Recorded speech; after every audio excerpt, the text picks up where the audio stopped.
Hola, soy Ignacio Escolar, son las 5:31 de la tarde y estos confinados donde estamos de casa a casa con una invitada periodista.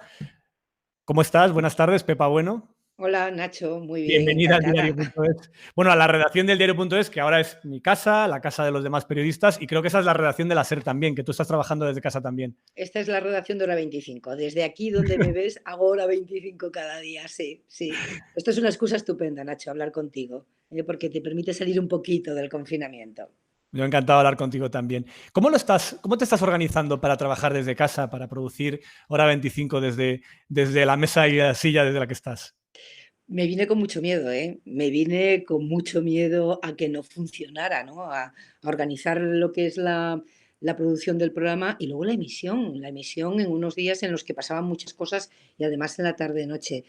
Bueno, tenemos un Quantum, que es un aparatito que Mm. hace posible que salga al aire. Tenemos un ordenador que nos conecta con el de la radio.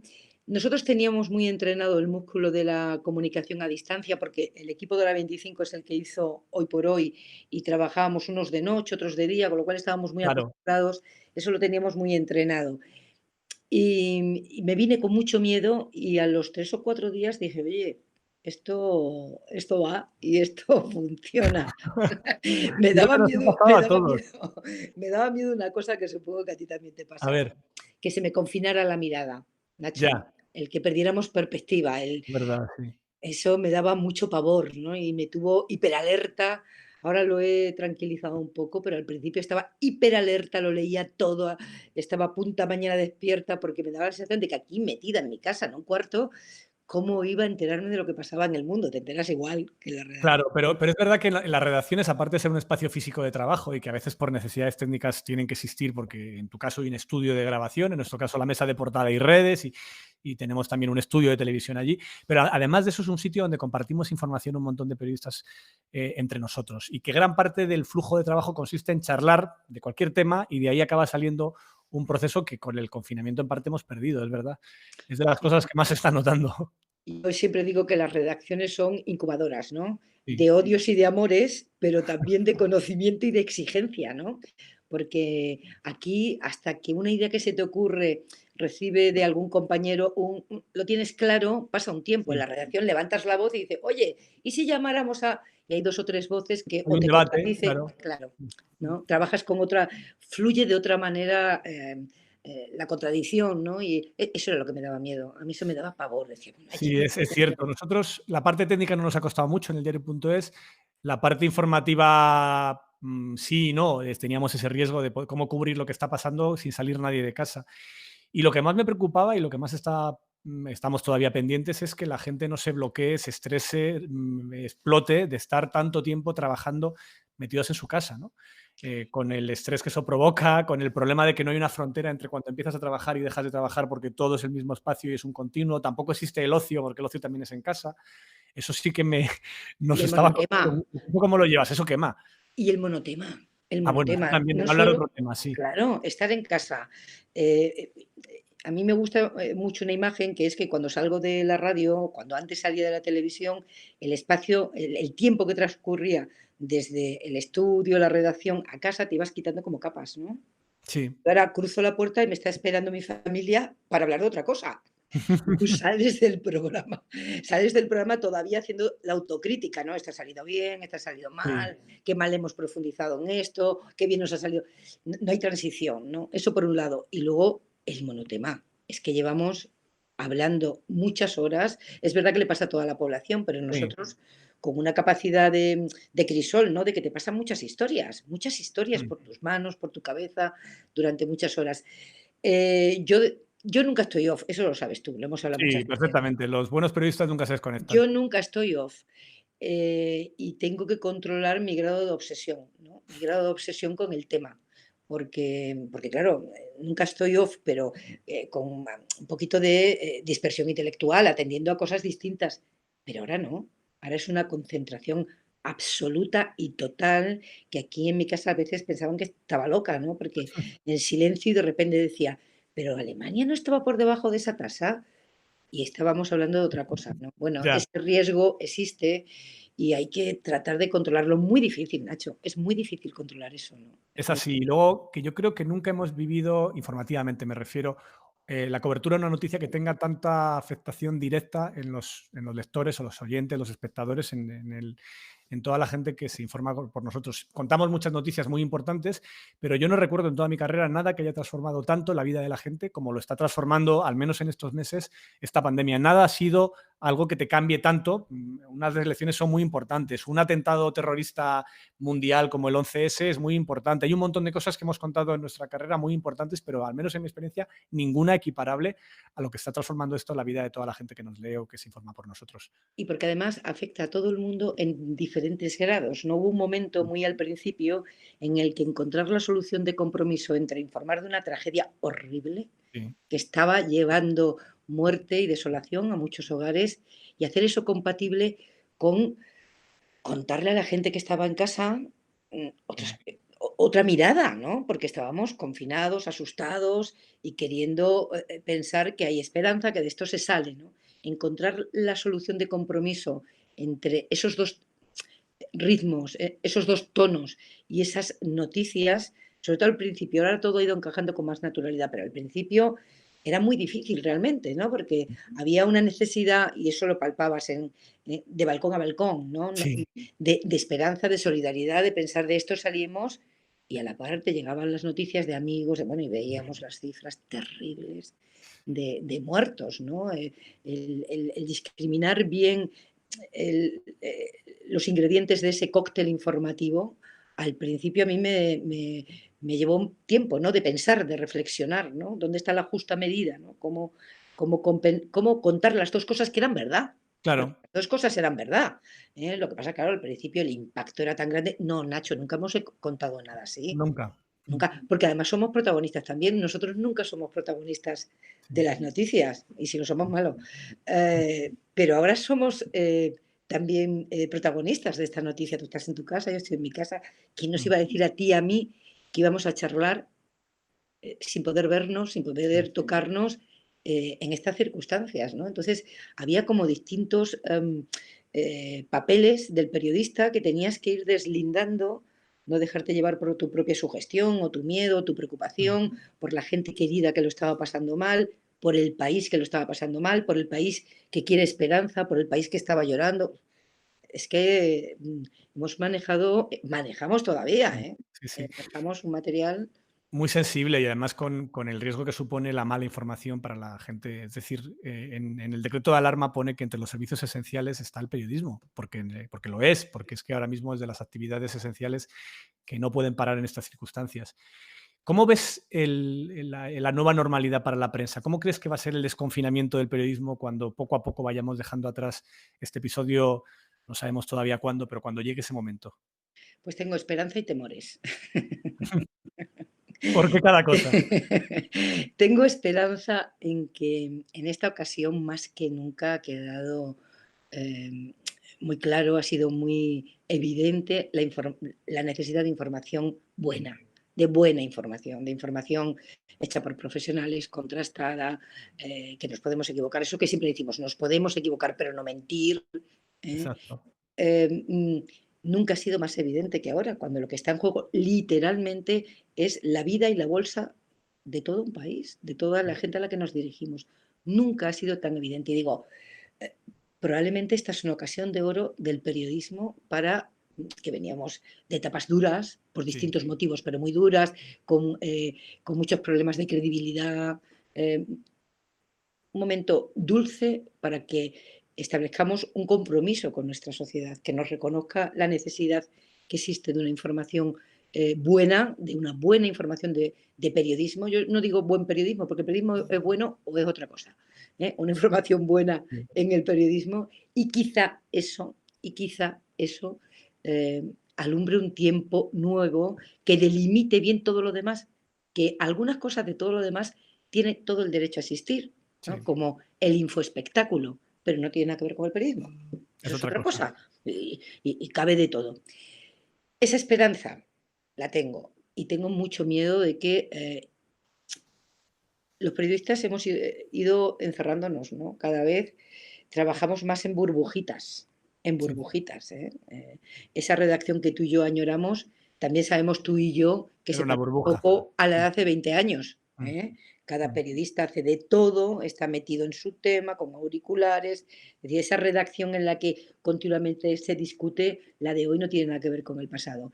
Creo que de aquí sale mucho teletrabajo, luego más burbujita, de Mm. aquí va a salir mucho teletrabajo, muchísimo, y en nuestra profesión más, más burbujita todavía, o sea, más aislamiento todavía y mucho peligro de que quienes han encontrado en la mentira un medio de vida, Sí. pues acaben creando estructuras dedicadas a eso. Dedicadas a eso, si ven que hay negocio, dedicadas a eso. Con lo cual, esa esperanza que tengo yo del periodismo más necesario que nunca, bueno, en fin, es difícil ¿no? hacer pronósticos, pero el aislamiento sí me preocupa, porque el teletrabajo va a salir muy reforzado y este oficio tiene un ejercicio básico que es ir, ver, preguntar, escuchar, contrastar y luego ya contar. Sí. Eso que se ha limitado mucho por la depauperación de las redacciones después de la crisis financiera, por las posibilidades que te da la tecnología de tener desde tu mesa muchas cosas que antes no tenías de otra manera que saliendo a la calle. Y si a eso le sumas el teletrabajo, ese es un riesgo, porque nosotros necesitamos ir, ver, preguntar, escuchar, contrastar y luego contar, ¿no? Es así. Hay varios socios que preguntan por el tema de los bulos. Uno de ellos, FPG, pregunta, ¿no se puede ser más contundente desde los medios de comunicación señalando claramente al autor de un bulo manifiesto, a los medios que están lanzando informaciones tendenciosas, inciertas, al dictado de poderes? ¿Crees que deberíamos, los medios que no nos dedicamos a esa cosa, ser más contundentes a la hora de señalar a quien lo está haciendo mal y que se confunde con nuestra profesión? Pues probablemente llegue el momento de hacerlo, ¿no? Probablemente llegue el momento de hacerlo. Yo creo que hacemos, ¿eh? Es decir, los bulos que son evidentemente nocivos para la vida, la salud democrática, la salud física, ahora la salud física. Ojo, que es que hemos pasado de nivel. Mm, Ahora hay bulos que atentan contra la salud física de la ciudadanía. Yo creo que en eso vosotros y nosotros estamos ahí sin dejar pasar una, ¿no? Y sí, detectándolo. Yo a veces me encuentro en un papel que no me gusta y que es ingrato, que es en el periodismo declarativo, que afortunadamente ahora ha perdido todo el sentido, pero todavía se da, me encuentro a veces como haciendo apostillas a lo que dicen algunos políticos, pero es que me parece que no se puede dejar pasar una mentira en una yo estoy de declaración. acuerdo completamente. No podemos simplemente contar entre comillados de cada uno y no Claro, señalar es cuando decir, alguno de ellos es dejar falso. pasar una declaración que es opinión y que las opiniones son sagradas y yo eso lo he defendido toda mi vida, pero que contiene una mentira y te pone en el papel, en un papel que no debería ser el nuestro, Mm. pero es que no puedo evitarlo, es que eso es mentira, es que eso ignora, o es una media mentira, que es lo peor, ignora esta otra parte de la realidad. Pero yo también creo, fíjate, tanto que nos gusta criticar las redes sociales, y es verdad que a veces se Sí. convierten en un vertedero, son un instrumento maravilloso. Y ahora las mentiras tienen las patitas más cortas que nunca, porque no solo periodistas, hay un montón de ciudadanos que enseguida lo desmontan, hacen una tarea impagable, ¿no? De Sí. alguna manera, Nacho, fíjate, pienso que hay mentiras que si cuelan es porque hay gente dispuesta a que se las cuelen, porque sus prejuicios son más poderosos que su raciocinio. Es tal cual. Yo creo que la principal razón por la que las fake news, los bulos funcionan es porque son mentiras que la gente quiere creer. Es la Claro. mentira que quieres creer y que refuerza tu opinión y que además se multiplica a través de esas burbujas que generan esas propias redes, haciéndote llegar a aquella noticia en la que crees. Hoy, por ejemplo, me acaba de pasar una cosa que no me gustaría ser protagonista, no sé si lo has visto. Han lanzado un bulo en redes sociales con un tuit que yo nunca he escrito, falso, donde digo algo así como que el gobierno va a bajar el sueldo a los funcionarios un 12% en septiembre. Ah, sí, lo he visto, sí, sí, sí. Bueno, me está llegando por tierra, mar y aire a través, porque varios amigos que me conocen y saben que yo no he dicho eso sin contrastar y que evidentemente es falso, me han escrito, oye, esto es cierto, es que me está llegando, es que se está moviendo, es una captura que alguien ha manipulado, alguien ha fabricado un falso tuit mío que yo no he escrito. Lo hemos desmentido, lo he desmentido desde mi Twitter, desde el diario, lo desmintió también Neutral, Ana Pastor, pero sigue moviéndose, moviéndose, moviéndose. Y mi duda es si el desmentido va a llegar a todos los grupos de WhatsApp, a todos los grupos de Telegram, donde ha llegado la mentira y se han quedado con ella. Pues no, no llegará, Ese no es el llegará. problema. A mí mi familia me ha preguntado cosas de mí Pues sí, sí, bueno, también eso. Sí, sí. Claro, mi familia me ha preguntado cosas de mí. Le digo: "¿Me lo estás preguntando en serio?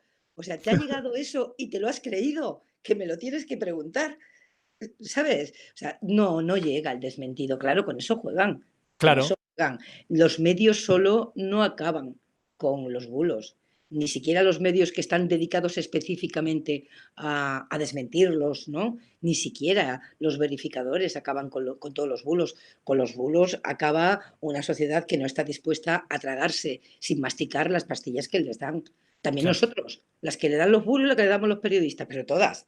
No, no, no, no, no, no, no es posible que los medios ni los verificadores acaben con todos los bulos. Si mi familia me pregunta cosas sobre mí y me da todo Sí. de crédito, ¿cómo es posible que os hayáis tragado esto, por el amor de Dios? Pues se lo Sí, tragan. sí, no. Es tremendo. A mí también me ha pasado alguna vez eso que te llega de gente muy cercana, mentiras que dices, pero ¿cómo te has podido tragar que esto es así? Pero En ¿cómo fin. es posible?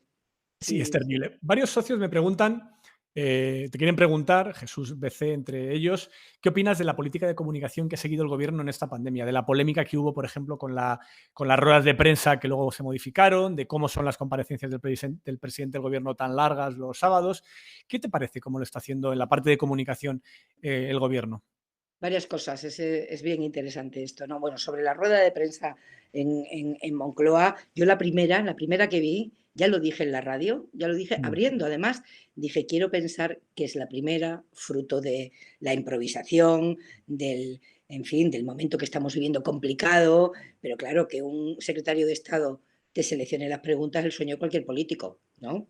Esto tiene que cambiar. Y luego, cuando se vio que no cambiaba, bueno, pues un grupo de periodistas protestamos y eso se modificó. Em, yo creo que el gobierno ha cometido un error de comunicación muy importante, que es no tener a su lado en esas ruedas de prensa de mando único, pero multitudinarias, sí, donde contaban la última detención que se había producido, el nivel de transporte cada día, si subía o bajaba. el No tráfico tener de internet. el tráfico de Internet, o sea, nos daban mucha información. No tener ahí a los consejeros de sanidad de las comunidades más golpeadas. Ya. Porque hay mucha confusión sobre la organización del Estado español, parece mentira a estas alturas. La ¿Eh? gente no sabe las competencias de cada uno. Una cosa es que haya un mando único y otra cosa es que la gestión concreta de las cosas corresponda a las comunidades. Mm, Y cada uno responde de lo que hace. Yo creo que desde el primer momento debieron tener a un consejero de sanidad, primero porque son los que gestionan y segundo, incluso porque, hombre, los consejeros tienen que pasar el argumentario por el tamiz de la realidad porque están gestionando, ¿no? Y, claro. y- y probablemente nos hubiéramos ahorrado algún espectáculo terrible de esta guerra de guerrillas que estamos viendo. Sobre las comparecencias del presidente Zapatero, iba a decir, del presidente Sánchez. Sánchez, porque eso lo he discutido con muchos periodistas. Recuerdo alguna de las primeras, recién decretado el estado de alarma, cuando había una población muy asustada, confinada en una distopía que nadie hubiera podido imaginar, Mm, y sale el presidente y no da ningún titular. En sí, su primera comparecencia no da ningún titular. Muy larga. A mí me sí, parecieron siempre larguísimas, pero no da la ningún recuerdo. titular. Y recuerdo discusiones con periodistas que la estábamos viendo y nos mandábamos mensajes y me decían, pero ¿cómo sale a no dar ningún titular? Y yo dije, vamos a ver, en este momento el presidente del gobierno no te está hablando a ti, periodista, a ti te va a responder la pregunta que ahora hagas. Hubo un momento en el que el presidente del gobierno se dirigía a la nación. Eso que cuando lo vemos en Francia decimos, Macron se dirige a la nación.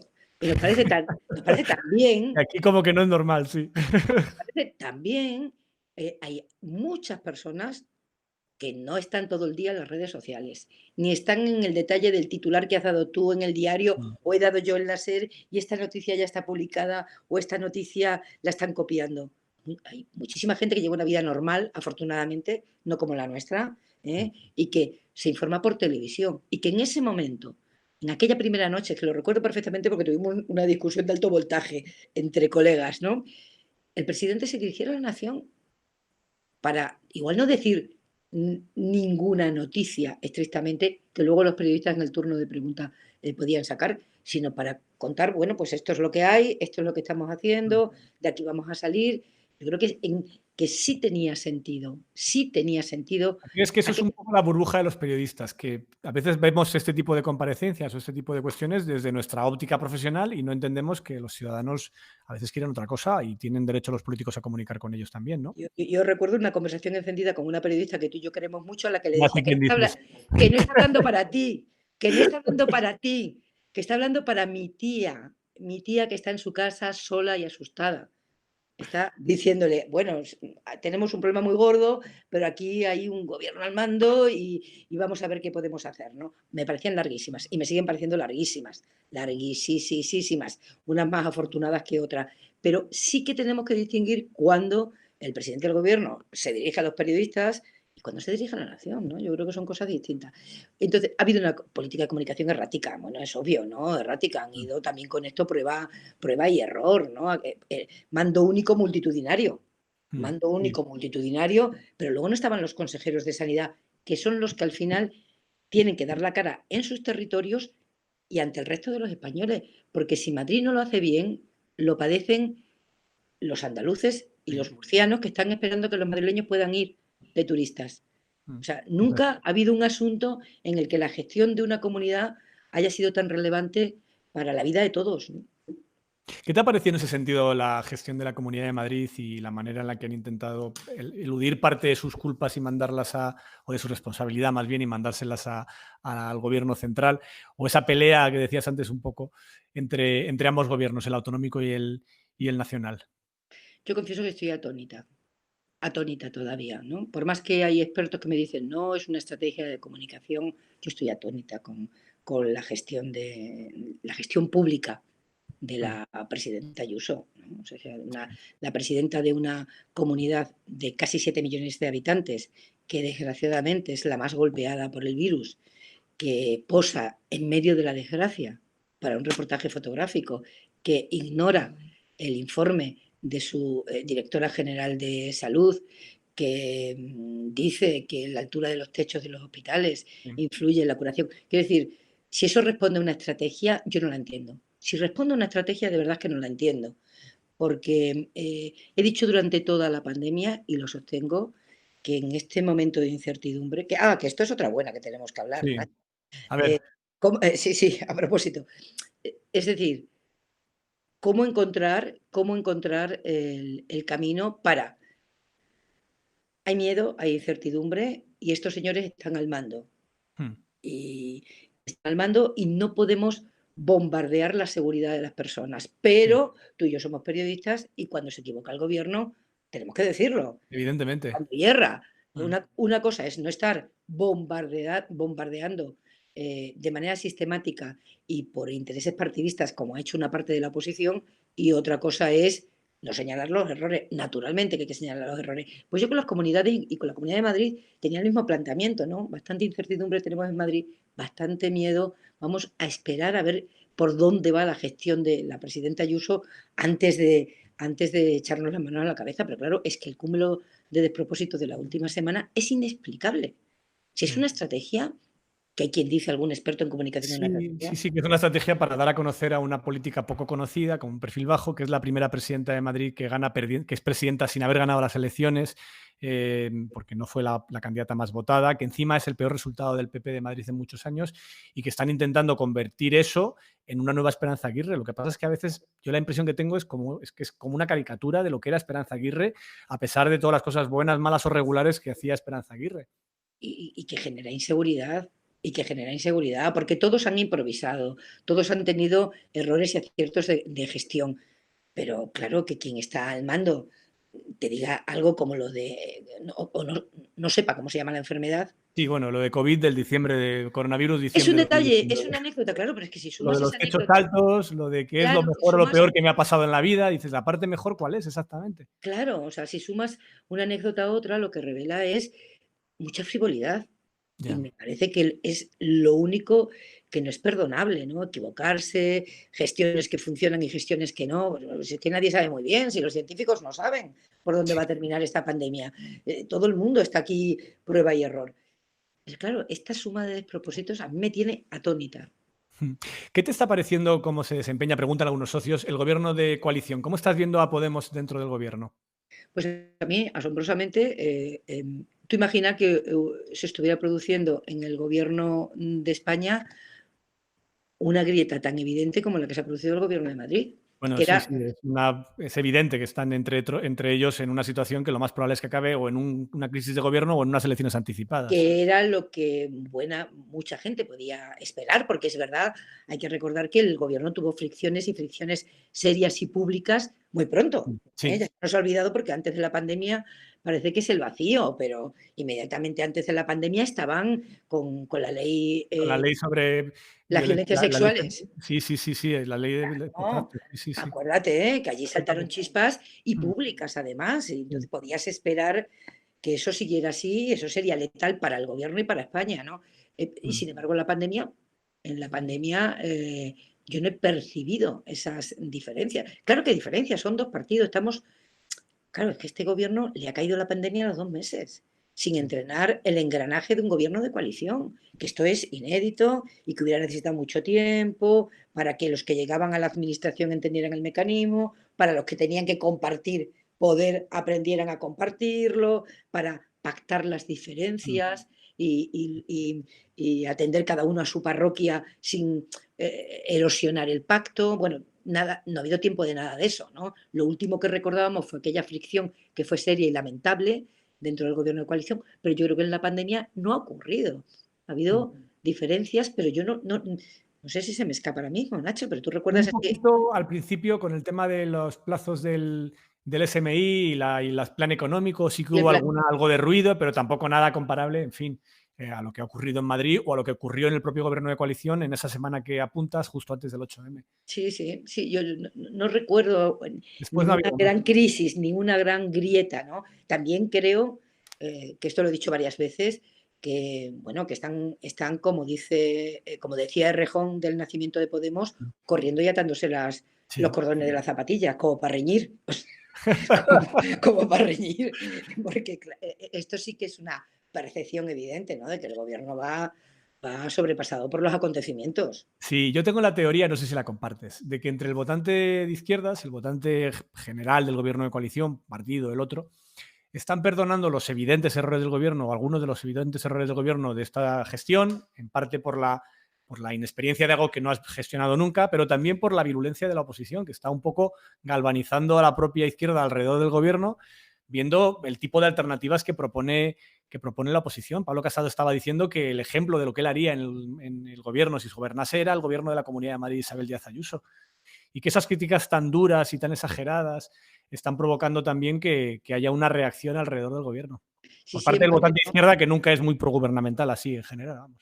Si siempre habíamos dicho que argamasa para este gobierno iba a ser el la virulencia de la oposición, claro, en una coyuntura tan dramática como esta, actúa, me imagino, como el Loctite, ¿no? Como el Loctite, mucho más que argamasa como el Loctite, porque es terrible, ¿no? Yo, de verdad que fíjate, a pesar de toda nuestra historia y la historia reciente de muchísima polarización política, ¿no? Que venimos Mm. de años de mucha polarización política, de mucha irracionalidad, eso que estamos padeciendo los periodistas todos los días. Cualquier día te paseas por mis redes sociales, ¿no? No, lo Eh, veo perfectamente. Tú con el añadido de ser mujer, que es todavía más agresivo, sí. Terrible, ¿no? Esa polarización que obliga a decir amén a todo lo que hace un partido o un gobierno, o de lo contrario, ya sabes. Bueno, esa polarización terrible, yo sí creí, probablemente soy más inocente de lo que yo me creo, pensé que en esta coyuntura no iba a extremarse. Pero me da la impresión, fíjate, de que estamos en batallas, Nacho, que van a quedar muy pequeñitas enseguida. Sí.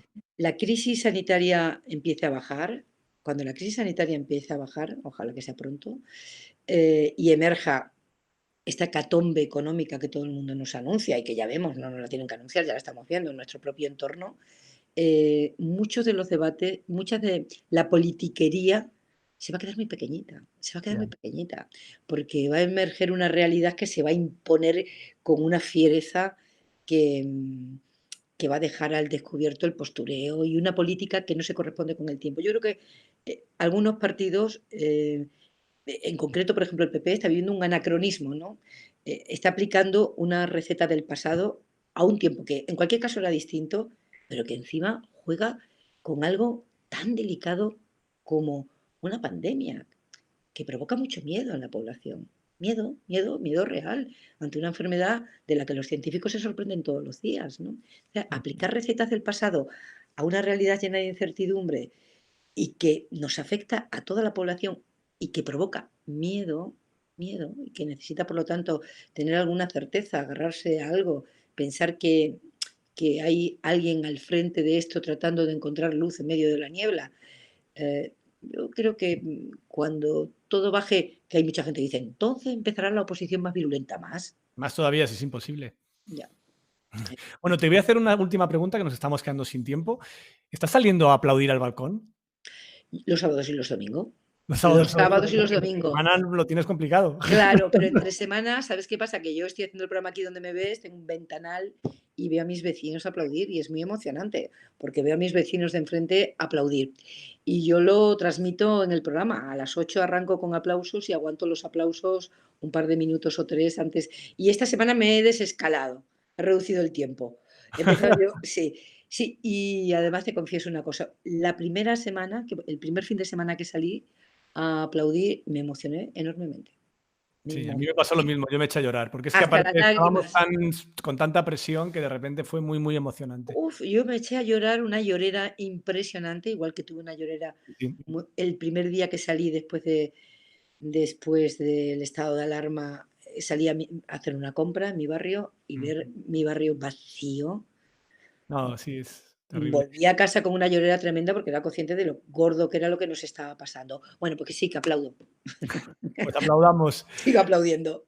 Te mando un beso muy fuerte y que vaya bien el programa de hoy, que te dejo ya que tienes ya lío y os doy las gracias a todos los espectadores de esta sección de confinados. Seguiremos aquí. Todavía no tengo claro el invitado de mañana, pero seguro que os gustará. Lo estamos cerrando ahora. Y muchas gracias, Pepa, y gracias a todos los socios y socias que apoyáis el diario.es y que hacéis posible un espacio como este. Hasta luego. Adiós, un beso.